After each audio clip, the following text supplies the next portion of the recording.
We're going to be looking at the context and etymology of biblical words today, and especially we're going to focus on the word church. And so we're going to be taking a good bit of our things from chapter 1 of the main textbook, I Will Build My Church. Have you all read this chapter already? Yes, you did. We're going to be taking this first few pages of this chapter and applying it in especially as it relates to the church. And in order for us to have a biblical view of the word church and a biblical view of the idea of what God intends for the church, it's important to understand these two aspects of the church, of the word church. First is the etymology of it. What does the word etymology mean?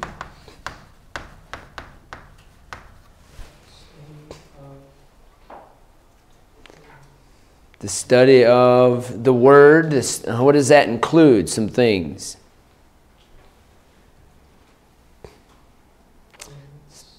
It's the history of the word. It's the background. It's the word meanings. Okay, so etymology has a number of different aspects of it. In a simple sense, we would say it's the meaning of the word. So what is the history of the word? Well, the word church obviously has a long history.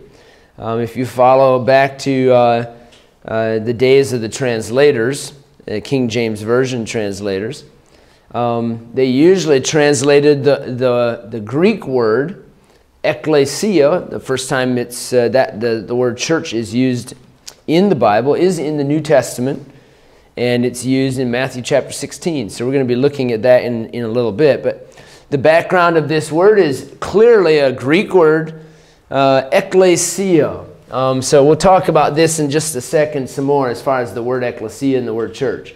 But it's so important to have the right etymology of any word that we study in the Bible.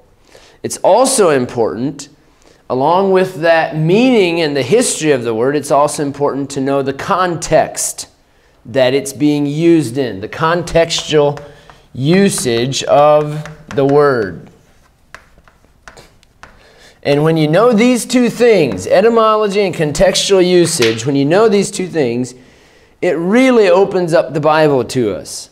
And so if we studied any of the major Christian doctrines, it's important to understand these two things.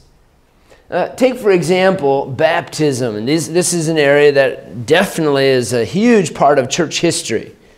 The idea of baptism, how we baptize, and how the Catholic Church baptizes, and what the Bible says about baptism. And so, as Bible believers, we want to be lined up with the Scriptures. If we're not lined up with the Scriptures, then we might as well not try to call ourselves in any way biblical, which is exactly what the Catholic Church has done. They have rejected the Bible, and they've accepted all these other things, traditions of men and church councils, and they accept those things in opposition to the Bible because they don't follow these two aspects. Baptism, for example. What does the word mean? The word baptism comes from a Greek word, baptizo, which means what? To immerse, or to dip, or to plunge. So the word means to dip. It means to go underneath. So in reality, the word baptize was a transliterated word, meaning there's not actually an English word baptize originally. They just transliterated it, meaning they just kind of carried it over and made a new word. So baptize means to dip or to immerse, to go underneath. So that's the etymology of the words. You can't get away from that. All right, don't say you baptize somebody when you sprinkle them or pour on them. That's not baptize. It doesn't even mean the same thing. So that helps us to see the meaning of the word just looking at the etymology of it.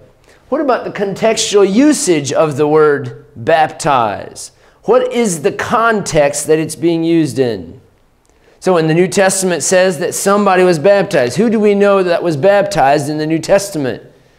Jesus was baptized. Well, what does the Bible say about Jesus being baptized? Let's go to Matthew chapter number 4. Matthew chapter 4. Whoops, sorry, chapter 3, end of the chapter. Verse 16, and Jesus, when he was immersed, baptized, that's the word that's used. When he was baptizo, when he went, he went up straightway out of the water. So in the context of him being immersed, he was standing in the water, or he was in the water somehow. Maybe he was swimming in the water. Probably not, but it leaves that open. He was in the water to be immersed. And then he came up out of the water, or he went up out of the water. So the context of that word baptized there is that Jesus was in the water and he came up out of the water. Who else was baptized in the New Testament? The eunuch of Ethiopia in Acts chapter number 8. There again we see, chapter 8 I believe it is, there again we see this eunuch. He said, what doth hinder me to be baptized? There is much water here. So in context, there was a lot of water. Okay, so in both of these cases, there's a lot of water. Jesus came up out of the water. It fits with the etymology of the word, which means to dip, to go in the water so that you can be immersed. Immersed means covered in the water. Okay, what else? Or anybody else that was baptized in the New Testament? Yes? Lydia the jailer. Lydia the jailer. The Bible mentions a lot of other people, in fact, that were baptized in the New Testament. Saul, when he was saved, he was baptized. Doesn't give us much context there.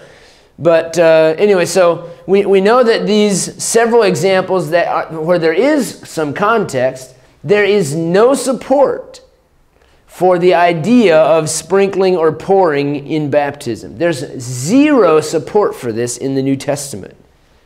There's one that the Catholic Church uses in Acts chapter 16, where Lydia and the jailer were baptized, and they say that this supports the idea of sprinkling or pouring. See if you think that it supports this idea. Let's see here. Go back to in Acts chapter 16, verse number 14. There's a woman named Lydia. And she heard us, whose heart the Lord opened, that she attended unto the things which were spoken of Paul. And when she was baptized and her household, okay, the previous verse said that the Lord opened her heart and she was saved, obviously. She attended unto the things which were spoken. Then she was baptized and her household. See, she must have had little children and infants, and her entire household was baptized because she was saved. What do you think? Does that support in context, right? Infant, you can't dip an infant underwater, so you'd have to sprinkle on them to kind of give the same effect, that they get wet. Yes? Is it true that they had stopped sprinkling before that the Catholic section dipped the baby, but they stopped? They used to. Because it would kill the baby. Or it'd be dangerous to the baby, yes. So even sprinkling and pouring didn't start till much later. But even, okay, those are two different issues, really. Sprinkling and pouring and infant baptism. But sprinkling and pouring was started because of infant baptism. But even then, does this support baptizing babies? Is there any reference to children? The household could be anybody. But it's very clear that the household did what? They all got saved. They all attended. I don't know too many infants that attend unto the things which are spoken. Okay, going down to the later here in the same chapter, when the Philippian jailer is saved. And we see in verse number 33, he took them the same hour of the night and washed their stripes and was baptized, he and all his straightway. So the Philippian jailer and his entire family, see, he must have had children too. His household was baptized. Well, in the context, we see also that, what is it, verse 32 saying? They spake unto him the word of the Lord, and to all that were in his house. So everybody in his house heard the word of the Lord, obviously believed according to the previous verse, verse 31. Here's how to be saved. Believe on the Lord Jesus Christ, and thou shalt be saved. His whole family heard that. They all did that, and then they were all baptized. So does that support infant baptism? No. All of this, the context of the word, the context of any passage helps us understand the meaning of that passage. So with baptize, understand the meaning of the word, understand the context of the word that it's being used in, helps us understand. It's the exact same thing for the idea of the word church. So let's do quickly a little study of the word church, and we have that somewhat in on page 21 of the book. I would encourage you to mark some things or underline some things, or just write these things in your notes. Ecclesia, the word ecclesia. Sorry, I left my chalk here. All right, so the etymology of the word. Well, the word, the Greek word, literally, it's two words. The word ek, the prefix of the word, means out, and the rest of the word ecclesia means called. All right, so we have a called out assembly, a called out assembly. Now, this does not mean that he necessarily, from this word alone, it doesn't mean called out to separate. You know, it's not like we're supposed to be monks and nuns and completely have just our own little group and not interact with the rest of the world. I mean, Jesus is very clear about that. He told the disciples in John 17 that they're in this world, but they're not of this world. What's the Great Commission all about? Anyway, so it literally just means an assembly, a called out assembly for the purpose of assembling and for the purpose of fulfilling what Jesus told them to do, and that is the Great Commission, which is much more than soul winning. The hardest part is teaching them, discipling them.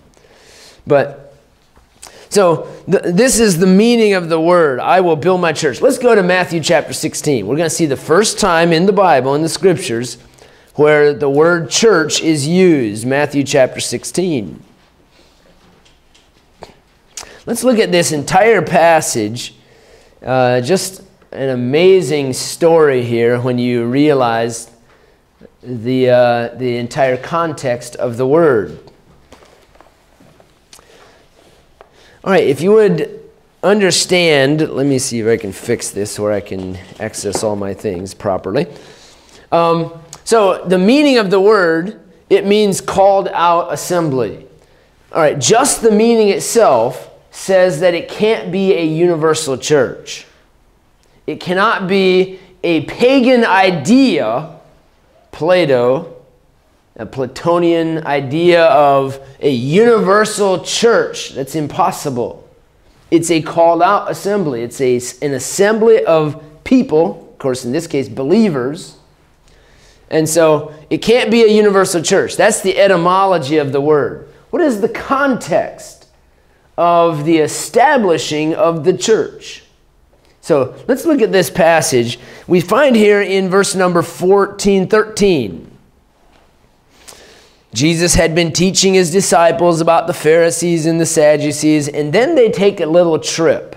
Now, when Jesus came into the coast, that's the region of Caesarea Philippi, he asked his disciples, saying, now let's think about this context.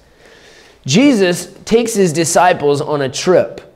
all the way up to the northern part of the land of Israel. He's just about as far north as you can get. It's tucked under the hills of Mount Hermon, all the way to the north. This is not Caesarea Maritima. There's another Caesarea that was built by Herod the Great out on the Mediterranean Sea. He built a port, an unbelievable city. He named it after Caesar Augustus. He was trying to win favor with the Romans, and he built that place as an honor to the Roman government, to the Roman Caesar. And of course, Paul was taken there in Acts, later in Acts when he was in prison, Acts chapter 25, I believe it is, and he was held there for 2 years. That was a Roman city. There's no record anywhere in the Gospels ever that Jesus went to Caesarea Maritima. It was a wicked city. It was anyway, we were there, and it has. He built it to be a mini Rome. Okay, he built it with an amphitheater, which is still in use. You can go there still, and they have big concerts and so on there. You can go to the what do you call it, where they race chariots and so on, a hippodrome, and a huge harbor that went way out into the Mediterranean, and you can easily still see the remnants of that under the water. The foundations are still there. It's an amazing place. Huge moats and walls.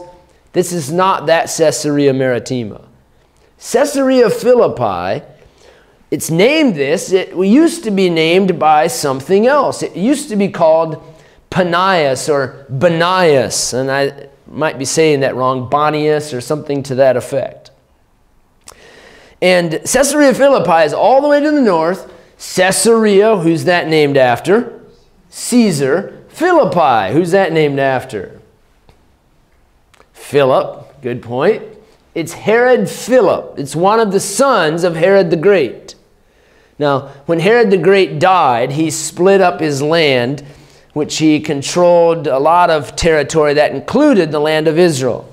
Here's a great book. By the way, there's many, many great resources that we have now because of archaeology.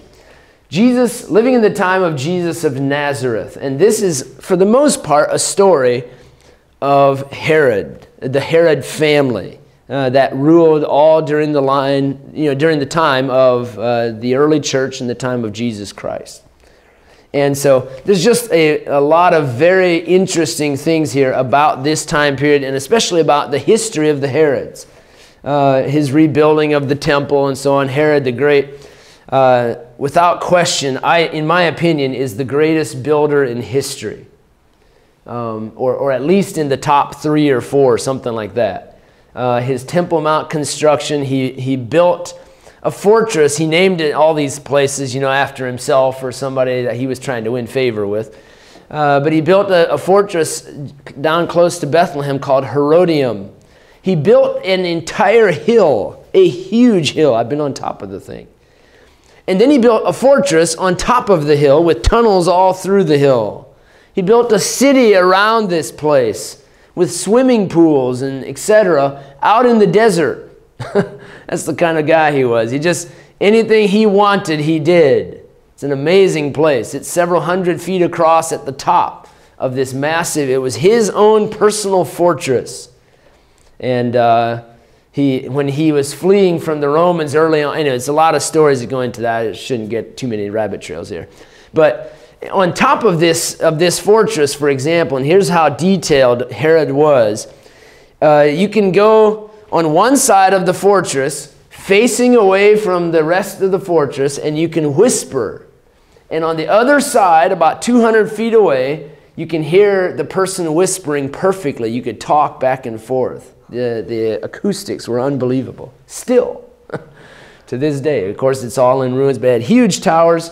This is the gist of what it looked like at the top. Huge towers on top of a massive hill. This is inside this fortress. I remember, I think it's right in this corner over here and then this far corner over here where you could whisper across and you could hear the person whispering. Anyway, an amazing place. And he did lots of things like that. The Temple Mount in Jerusalem, he had these massive walls built that supported a platform to build his temple on top of it. And Solomon had originally built a platform, but he extended that way further out. And of course, the further out on a hill you go, the higher you have to go. So it just, I don't have time to get into all this, but unbelievable work that went into that. But what I was going to say is he had each of the stones of that wall built to where they're leaning back. Leaning back? Yes, leaning back about 1/4 to 1/2 an inch every 4 feet stone, every 4 or 5 foot of stone. So they're always leaning back, the one above the other, so that when you stand at the bottom, look straight up. You know how normally when you stand at the bottom of a tall building and you look up, it looks like the building's falling down because the clouds are moving? Anyway, it always looks like the building is leaning out over you. Not this one. It's about 80 to 100 feet tall, and you look up and everything is slanted back just enough to where it looks straight up. Things like that. He was an amazing builder. Anyway, so when he died, he split up the land, and one of his sons got that region to the far north, Philip, Caesarea Philippi. Okay, Okay. Oh, I was gonna tell you about the place a little bit more. Caesarea Philippi, it used to be called Banias. It was named after the worship of the god Pan or Bon. Let me go with this spelling, Panias or Panias. It was named after the god Pan. It was a goat. It was a goat. Can you guess what that is a representation of? The devil. Okay, now, let me show you a few pictures of what had happened there at Panias. There's a huge cliff, a rock cliff, and caves that take off underneath these cliffs and go down and out of sight. And there used to be a huge spring that fed through these caves. And so they believed, before the days of Jesus even, they believed that the god, the goat god, Pan, the devil, had his, anyway, there's a lot of things. They believed that in the springtime they came up out of the underworld. And that during the wintertime, that this god went down into the underworld, these caves, and all of these minions were down there, devils. And so they would celebrate in the springtime when the water was flowing richly. By the way, this is one of the sources of the Jordan River. This is right next to Mount Hermon. Anyway, this spring they have literally put, in recent years, they put dye, red dye into the water at the top of this, and several miles down in the Jordan River, this red dye came out. So it definitely feeds the Jordan River, one of the mouths of the Jordan. So they referred to this place, literally, this cave, they referred to it as the gates to hell. Does that sound familiar? Look at verse 14 again. Sorry, 13. When Jesus came to the coast of Caesarea Philippi, he asked his disciples, saying, "Whom do men say that I, the Son of Man, am?" They said, "Some say thou art John the Baptist, some Elias, others Jeremiah or one of the prophets." He saith unto them, "But whom say ye that I am?" And Simon Peter answered and said, "Thou art the Christ, the Son of the living God."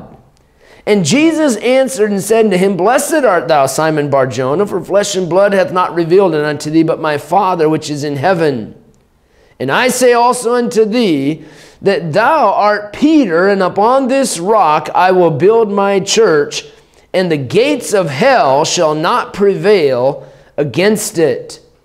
So what did they do? They built temples here at Panias, temples to their god, the goat, the devil, and they referred to these temples as the gates to hell. They built this temple. Here's a drawing, an artist's drawing of what these temples looked like. This is the cave right behind here. They had caves, they had carvings out into these rocks, and huge temples, massive temples. You don't get an idea for the size of them until you actually go there, and we went there. When you're standing here, when the disciples were brought here by Jesus, They would have been horrified that Jesus would come to such a wicked heathen place. That Jesus would bring them to the gates of hell. Jesus believed in object lessons. Right? Didn't Jesus use object lessons all the time? Sees a fox run by and he gives a lesson that the foxes have holes and the birds of the air have nests, but the Son of Man hath not where to lay his head. I mean, Jesus used object lessons all the time. The lilies of the field and the wheat and the tares and things that people understood. And here he brings them to Pontius, Caesarea Philippi, and he walks up to these temples where there's all kinds of wicked activity going on to demonstrate to his disciples that he's going to start the church, and it's going to be built upon himself, the rock, and the gates of hell shall not prevail against it. Let me, you say, well, are you sure that all happened? Well, let me show you what it looks like now. That's what was there at that time. This is a picture now of that cave, and you see these people standing around. You see these carvings in the rocks drawn out. These are people standing in what looked like windows. They would have had these carvings in the rocks and their gods in these window-looking encasements. And here is a more close-up picture of that one carving, and then these smaller ones around, all on the face of the cliff. There were times of the year when all kinds of immoral activity went on at these temples. And here Jesus brings his disciples to this place. The gates of hell shall not prevail against his church. So, what's the, anyway, we looked at the etymology. Those are some things about the place where Jesus took them, and that course gives us some context. Let's move on to a couple other ideas about the context here. There's many references to the word church in the New Testament. There's about 115 references. The vast majority of those are in reference to local, independent, separate churches. The church at Philippi, the church at Corinth, the church at Rome, the church at all of these individual churches.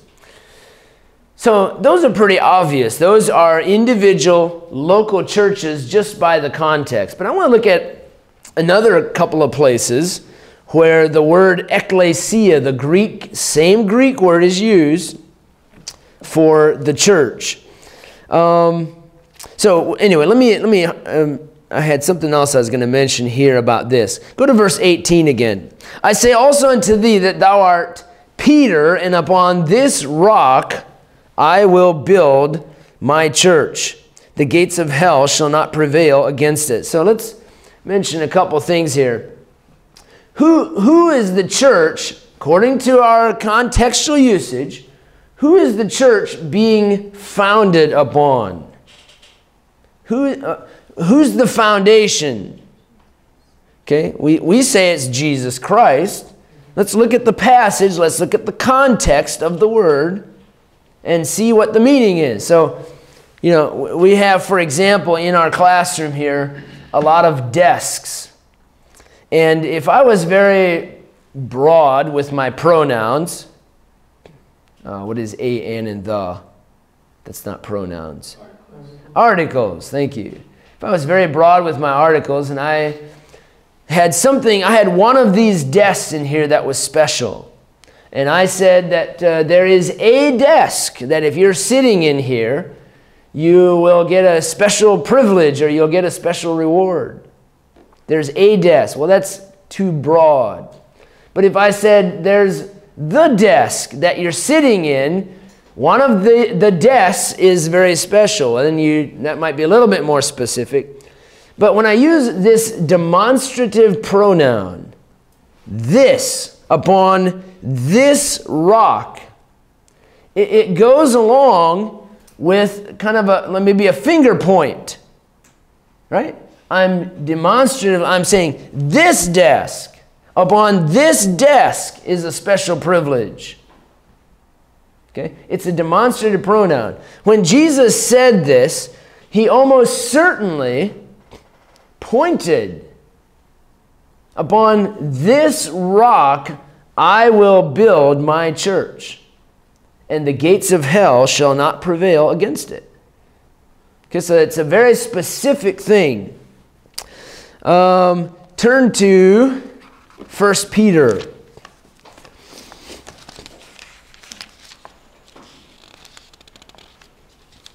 Oops, sorry, 2 Peter. No, I'm sorry. I'm looking at the wrong page. It was 1 Peter. 1 Peter, go to chapter number 2. 1 Peter chapter number 2. Let's see what, back up. Who wrote 1 and 2 Peter? Well, if you ask the Bible critics, it was probably, some other Peter or some other disciple, Anyway, no, it was Peter. Peter, what did Peter say? The one who the Catholics say that Jesus established as the foundation of the church. The one who was standing there with Jesus at Caesarea Philippi, and he said, when he heard Jesus say, upon this rock I will build my church. Okay, so the Catholics say that was built upon Peter. What did Peter say about that? In 1 Peter chapter 2, verse number 4, to whom coming as unto a living stone, okay, a living Petros, a living rock, a living stone, disallowed, is he talking about himself? Disallowed indeed of men, but chosen of God and precious. Ye also as lively stones, rocks, are built up a spiritual house and holy priesthood to offer up spiritual sacrifices acceptable to God by Jesus Christ. Wherefore also it is contained in the Scripture, behold, I lay in Zion a chief cornerstone, a foundation stone, elect, precious, and he that believeth on him shall not be confounded. Whoa. I think he's talking about himself. That he's talking about believing in himself. Obviously not. Look at the next verse. Unto you therefore which believe he is precious, but unto them which be disobedient, the stone which the builders disallowed, the same is made the head of the corner. Wow. The chief cornerstone is that person, Jesus Christ. Peter recognized that the chief cornerstone of this spiritual house being built up, it's individuals who make up a church. And that they're built upon that foundation stone of Jesus Christ. So, Peter recognized this. Context, etymology of the word, the context of the word. The gates of hell shall not prevail against the church. It's the rock built upon, or the church is built upon the rock. It's Jesus Christ. Peter recognizes this. So this is pretty obvious from the context of the passage that Matthew chapter 16 and from 1 Peter chapter 2, that Jesus is the foundation of the church, not Peter. Let's take you to another passage where it also talks about the church in Colossians chapter number 1. Colossians chapter number 1. This doesn't have reference necessarily to the rock or the foundation stone, but this is in reference to the theme of the book of Colossians. By the way, man, it's so good for you to learn the context of these books. What is the theme of the book? Anybody know the theme of the book of Colossians? Sorry? Christ in you, that's a good way to put it. I call it the preeminence of Christ. Lifting up Christ. Okay, Christ in you, that's a great way to put it as well. Look at Colossians chapter 1. Let's see here. It goes way back. I don't want to go all the way back, but all the way to verse 4. Maybe it even goes further back than that. Look at verse 4. Since we heard of your faith in Christ Jesus and of the love which ye have to all the saints. Verse 10. That ye might walk worthy of the Lord unto all pleasing. Let's see. Verse 13.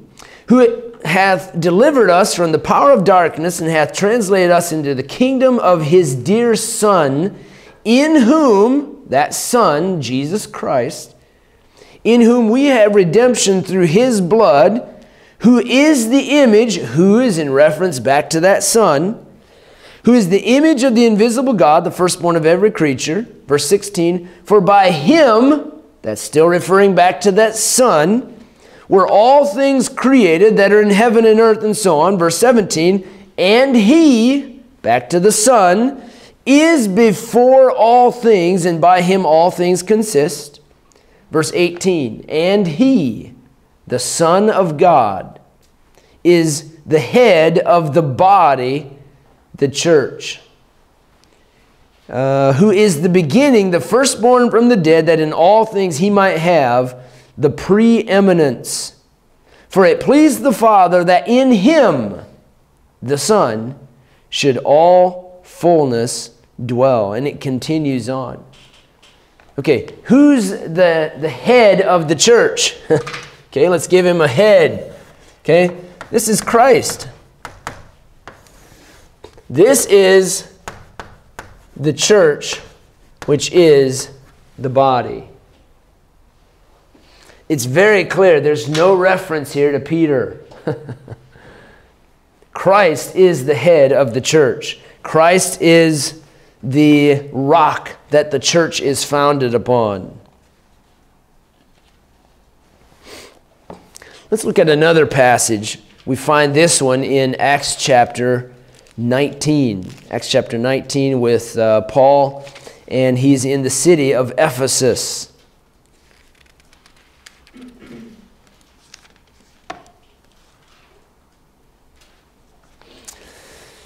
Okay, what a great place. I've not been to Ephesus. I've looked at a lot of things about Ephesus. Ephesus is in Asia Minor. It's one of the last places that you can come to if you're going west.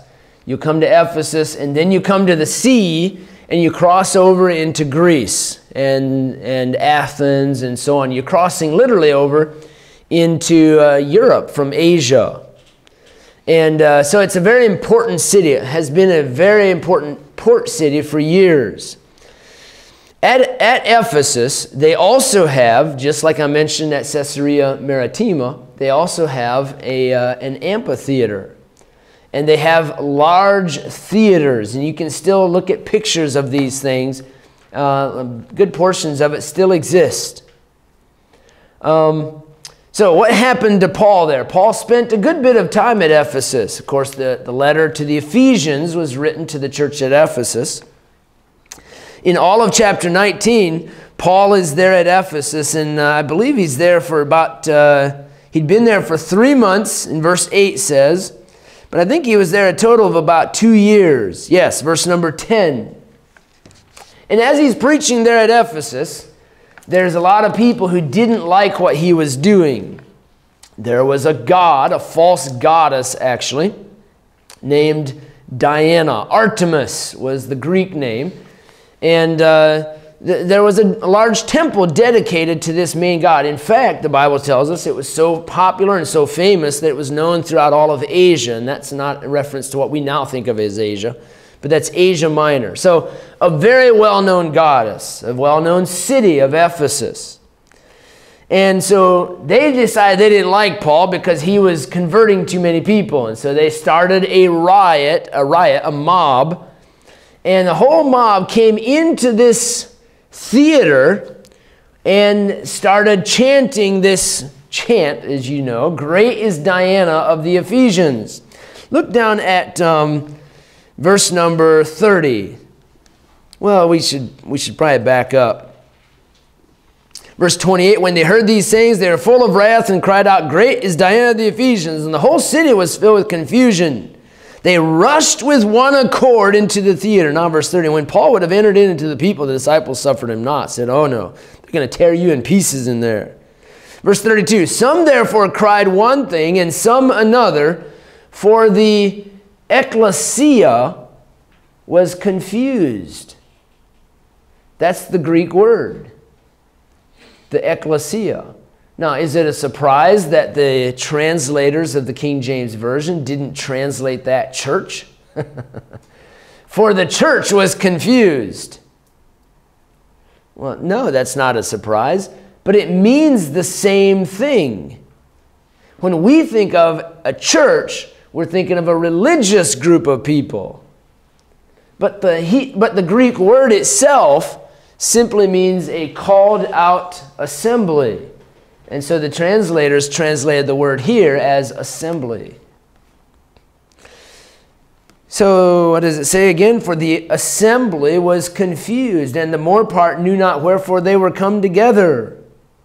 And of course, we see this whole thing continuing on, yelling and this riot taking place. What is this group of people? They were an actual separated group, an assembly, and they were a riot at the same time. They were not, as we think of it, as a church, but the word is exactly the same. So, does it fit? Is the etymology? They're a call-out assembly. The contextual usage of that word, certainly, it's an assembly. It's a group of people. It's impossible. There's nowhere ever in the New Testament that the word church is used as an invisible, universal group of people. It never happens. There's one other passage I think we should look at that, if you don't understand it right, can be misinterpreted. So let's go to that other passage, and that's found in Ephesians chapter 5. Ephesians chapter 5.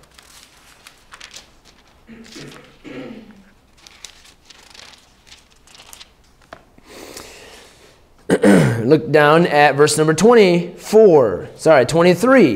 For the husband is the head of the wife, even as Christ is the head of the church. And he is the Savior of the body. We already saw that the church is the body in Colossians chapter 1. And he is the Savior of the body. Therefore, as the church is subject unto Christ, oh, see, it's the whole church, one universal church, right? One church. So as the church is subject unto Christ, so let the wives be their own husbands in everything. Husbands, love your wives, even as Christ also loved the church and gave himself for it. Look at verse 27. That he might present it to himself a glorious church. See, it's one church. No, we already saw that there are individual assemblies. Every church, individually, is the church. Every church is the church. It's important. That's one of the reasons it's so important to be a member of a church, because that's where God works in the church age. And I believe in the church age. I believe that God has established the church and that we work through the local church. Will there someday be a bride of Christ, the church? Absolutely. When we all, who are saved, when we all assemble in heaven, then that church will be there. There's never any mention of a universal church. And we've already talked about how that whole idea is a pagan idea.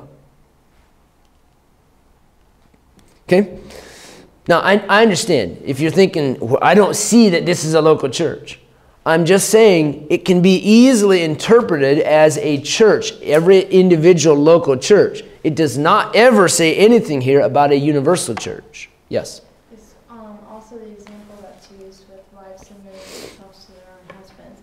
They're submitting themselves to their own So in that respect, each assembly is individual. exactly. Good point. Okay, so any questions on that? So we've looked at a number of passages that give us the context of the word church. Matthew 16, 1 Peter chapter 2, Ephesians chapter 19, Ephesians chapter, did I say Ephesians 19? No. Oops, there is no such thing. Acts chapter 19, Ephesians chapter 5. Okay, these give us the context of the word church. Would anybody like to see these? I should have passed these out from the beginning. So take a look at those and pass them on around. Okay, so Jesus Christ established the church, and the gates of hell shall not prevail against it. Upon whom is the church built? Jesus Christ. It never says anything about Peter. Now, let me ask you this. This is always something that kind of comes up here. Upon this rock. Why did Jesus say, and going back to Matthew chapter 16, why did Jesus say, thou art Peter, and upon this rock, Petros, thou art Peter, and upon this rock I will build my church, and the gates of hell shall not prevail against it. Let's go on. And I don't want to dig too deeply into this passage here in Matthew chapter 16. But at this point, look at verse 19.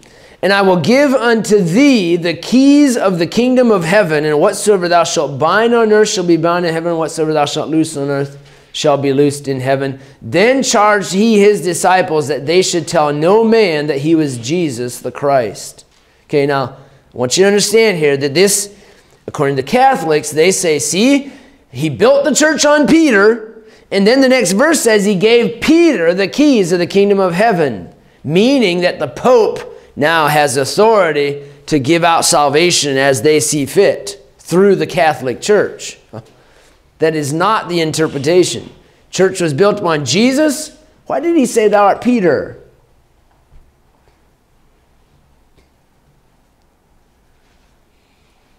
Thou art Peter. Well, look at the verse before that.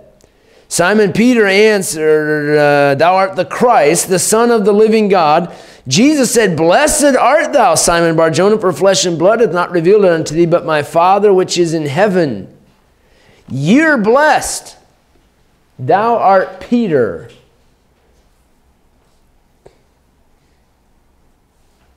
Thou art a pebble. But upon this rock, this confession that I am the Christ, I will build my church. Peter, blessed are you, but you're a pebble. Upon this rock, upon your confession of me, I'm going to build my church. Peter, you're nothing, but you're right. I think that's the way to interpret that. You're a pebble. Thou art Peter. But you're right. You're blessed. You got it. You nailed it, Peter. Yes? I think it's interesting because in French, the word for pebble and the word for Peter is the same pronunciation. Huh. A very good point. Right? There you go. Okay, now, as far as verse 19, I will give unto thee the keys of the kingdom of heaven. Okay, now, watch your interpretation of that. Okay, who got the keys to the kingdom of heaven? Okay, there's several possibilities. He was just talking to Peter, right? So maybe it's Peter. If he gave Peter individually the keys of the kingdom of heaven, I mean, where does that fit in? I have a little bit broader, I think it's a broader interpretation there. I believe he gave to the disciples who became apostles the keys of the kingdom of heaven. Meaning that they preached the truths, the early truths that set up the gospel as it was delivered to the saints. Look at the next verse then.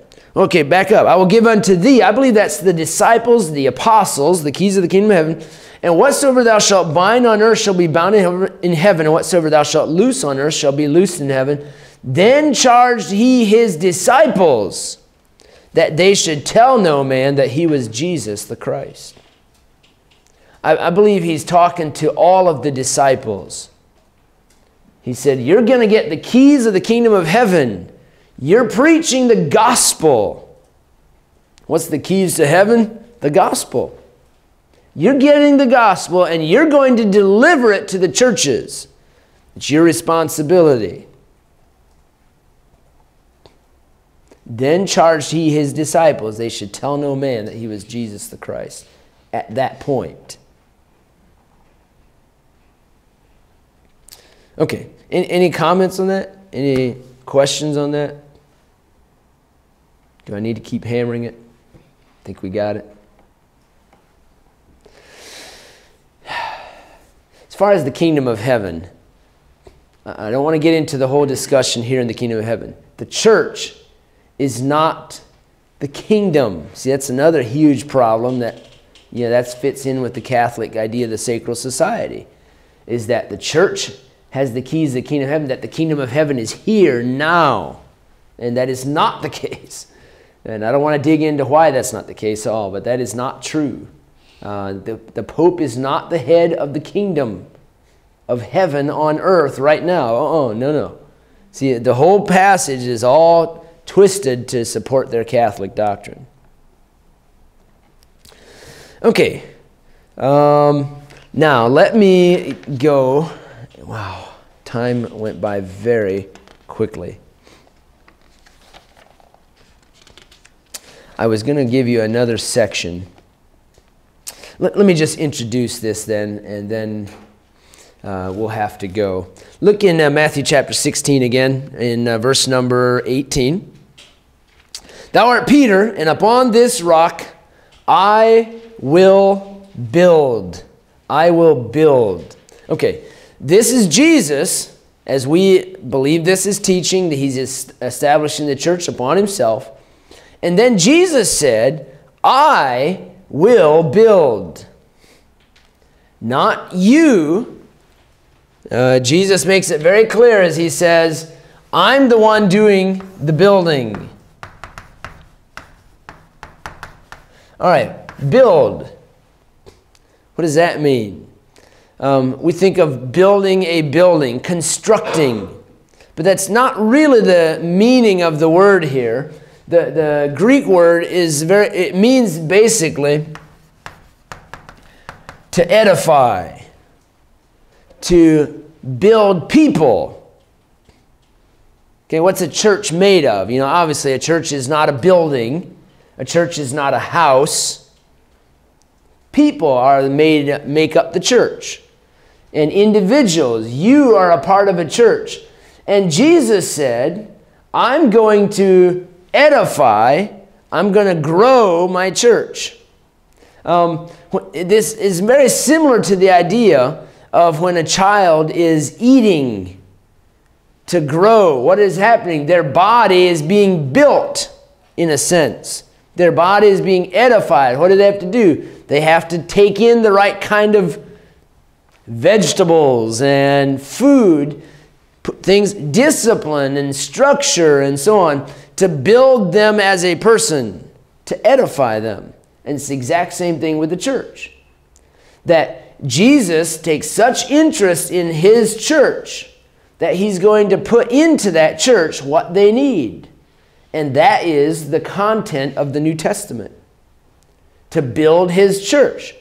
To give them what they need. What do they need? They need reproof. They need rebuke. They need exhortation.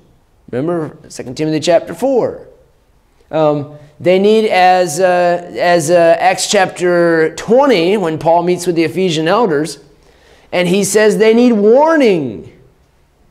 There's wolves without. There's enemies without and wolves within, I think is the way it puts it. You better watch out. What is he doing? He's giving to the church everything that they need. And so the way the book presents it, and we're going to look at this next class period, is that the church needs its vitamins.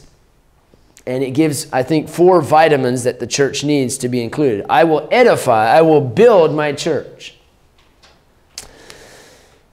All right, we'll stop there. We'll have, I think, one more class period on Tuesday, and then we'll have our test next Friday.